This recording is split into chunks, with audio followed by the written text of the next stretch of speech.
بسم اللہ الرحمن الرحیم۔ السلام علیکم۔ آج کی بات، اللہ ناممکن چیزوں میں نظر آتا ہے جب وہ چیزیں ہوتی ہیں جن کے ہونے کا ہم تصور بھی نہیں کر سکتے، جب وہ دروازے کھلتے ہیں جن کے کھلنے کی ہمیں امید بھی نہیں ہوتی، جب وہ راستے ہمیں اس منزل تک لے جاتے ہیں جس کا ہمیں گمان بھی نہیں ہوتا۔ یہ حالات کا بدلنا، یہ دروازوں کا کھلنا، یہ راستوں کا منزل تک لے جانا، آپ کو کیا یہ سب بلا وجہ ہوتا ہے؟ وہ جو رہنما ہے 7 آسمانوں پر، جو شہرگ سے بھی زیادہ قریب تر ہے، یہ ساری پہیلیاں اسی کی ہیں۔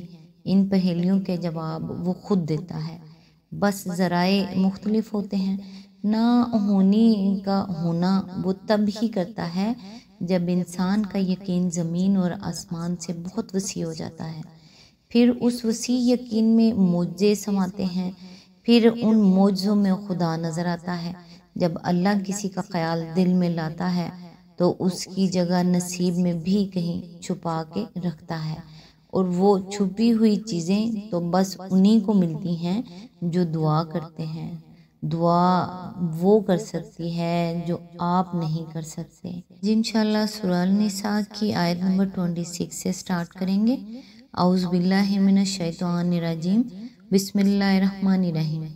اللہ چاہتا ہے کہ تم پر ان طریقوں کو واضح کرے اور انہی طریقوں پر تمہیں چلائے جن کی پیروی تم سے پہلے گزرے ہوئے صلح کرتے تھے، اور وہ اپنی رحمت کے ساتھ تمہاری طرف متوجہ ہونے کا ارادہ رکھتا ہے، اور وہ علیم بھی ہے اور دانا بھی۔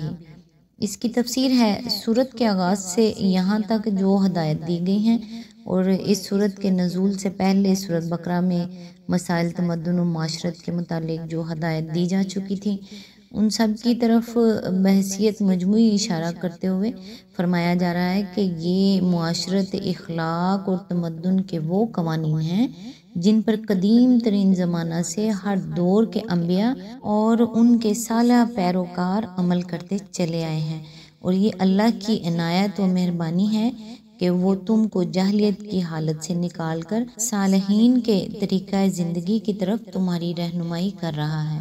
آیت نمبر 27۔ ہاں، اللہ تو تم پر رحمت کے ساتھ توجہ کرنا چاہتا ہے، مگر جو لوگ خود اپنی خواہشات نفس کی پیروی کر رہے ہیں وہ چاہتے ہیں کہ تم راہ راست سے ہٹ کر دور نکل جاؤ۔ اس کی تفسیر ہے، یہ اشارہ ہے منافقین اور ایک قدامت پرست جہلہ اور نواحِ مدینہ کے یہودیوں کی طرف۔ منافقین اور قدامت پرستوں کو تو وہ اصلاحات سخت ناگوار تھیں جو تمدن و معاشرت میں صدیوں کے جمے اور رچے ہوئے تعصبات اور رسم و رواج کے خلاف کی جا رہی تھی۔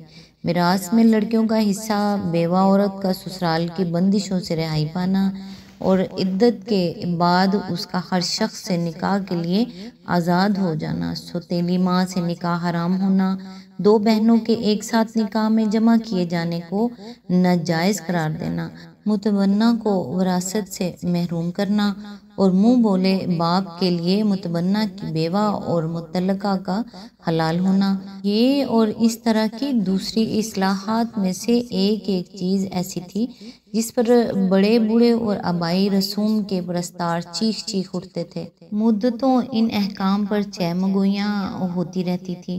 شرارت پسند لوگ ان باتوں کو لے کر نبی صلی اللہ علیہ وآلہ وسلم اور آپ کی دعوت اصلاح کے خلاف لوگوں کو بھڑکاتے پھرتے تھے۔ مثلاً جو شخص کسی ایسے نکاح سے پیدا ہوا تھا جسے اب اسلامی شریعت حرام قرار دے رہی تھی، اس کو یہ کہہ کر اشتعال دلایا جاتا تھا کہ لیجئے، آج جو نئے احکام وہاں آئے ہیں ان کی روح سے آپ کی ماں اور آپ کے باپ کا تعلق ناجائز ٹھہرا دیا گیا ہے۔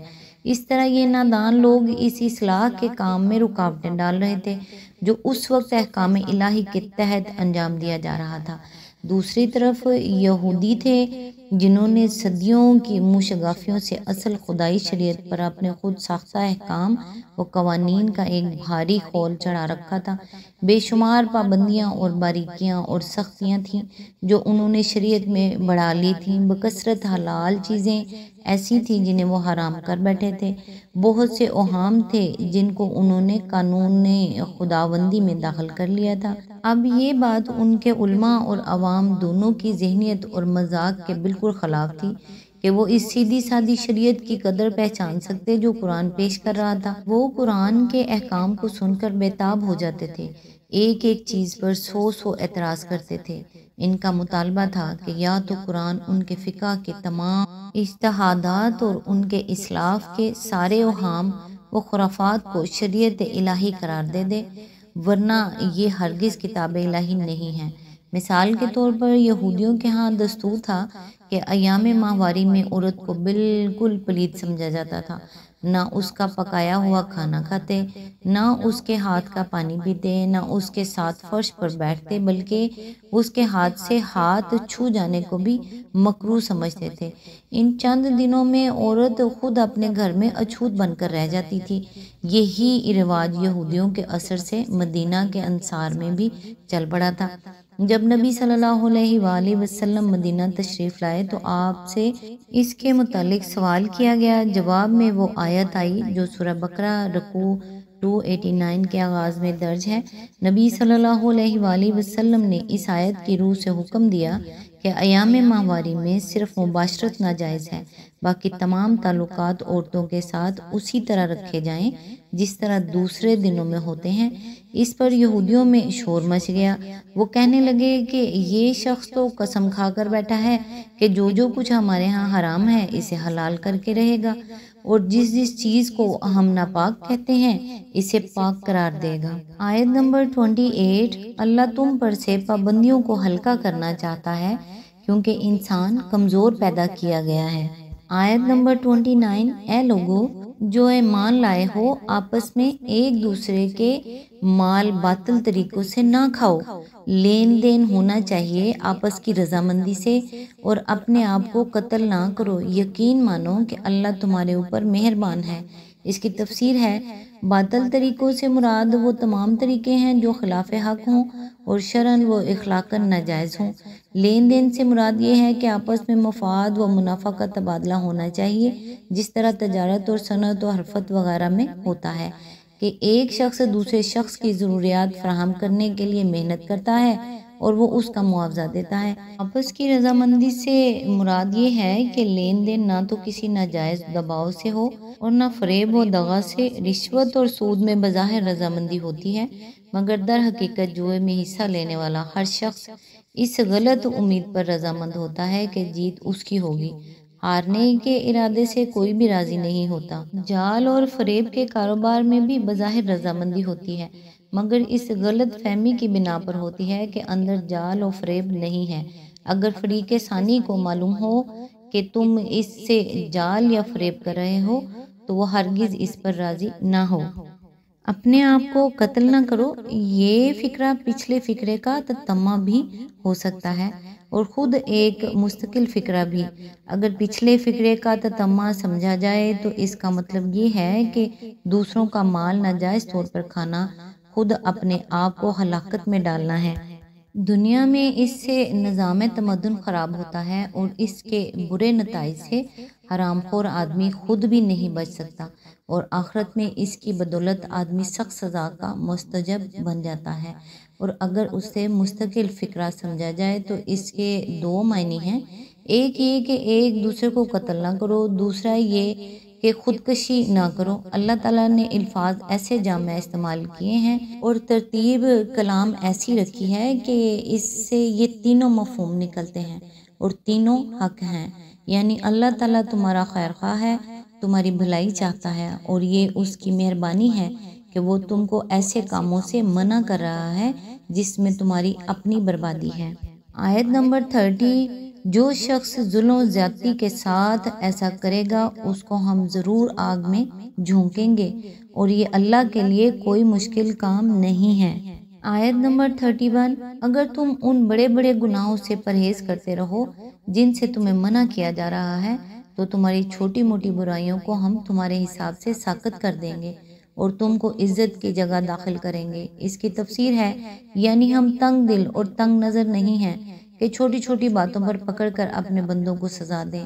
اگر تمہارا نامہ اعمال بڑے جرائم سے خالی ہو تو چھوٹی خطاؤں کو نظر انداز کر دیا جائے گا، اور تم پر فرد جرم لگائی ہی نہ جائے گی۔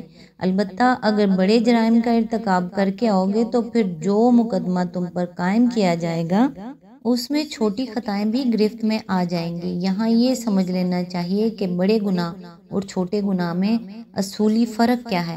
جہاں تک میں نے قرآن اور سنت میں غور کیا ہے مجھے ایسا معلوم ہوتا ہے واللہ علم بالصواب کے 3 چیزیں ہیں جو کسی فعل کو بڑا گناہ بناتی ہیں۔ ایک نمبر ہے کسی کے حق تلفی، خواہ وہ خدا ہو جس کا حق تلف کیا گیا ہو، یا والدین ہوں، یا دوسرے انسان، یا خود اپنا نفس۔ پھر جس کا حق جتنا زیادہ ہے اسی قدر اس کے حق کو تلف کرنا زیادہ بڑا گناہ ہے۔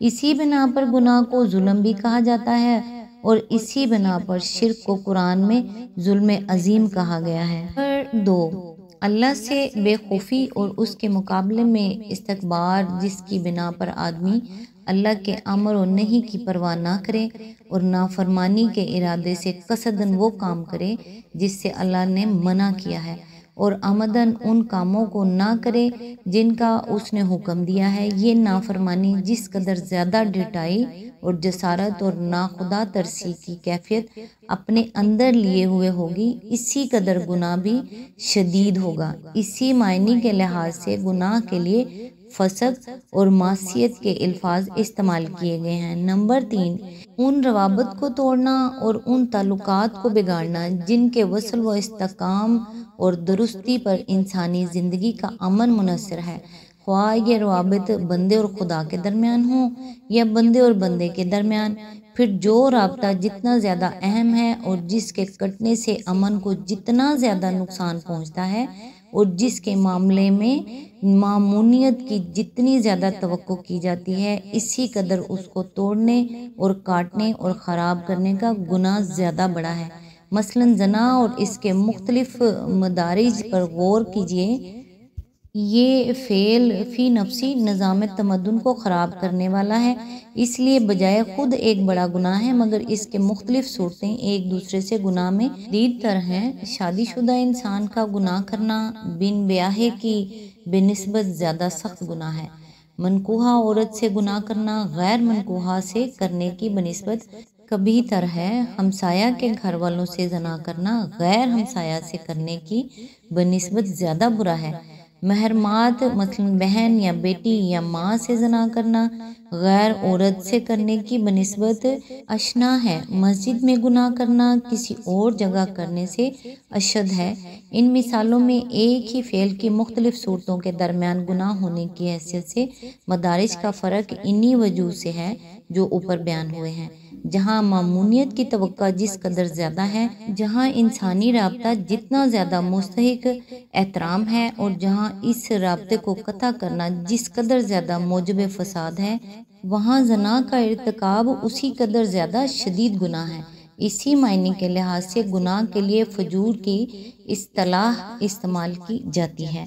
آج تک کے لیے اتنا ہی۔ نیکسٹ انشاءاللہ آیت نمبر 32 سے سٹارٹ کریں گے۔ تب تک کے لیے دعاؤں میں یاد رکھیے گا۔ اللہ حافظ۔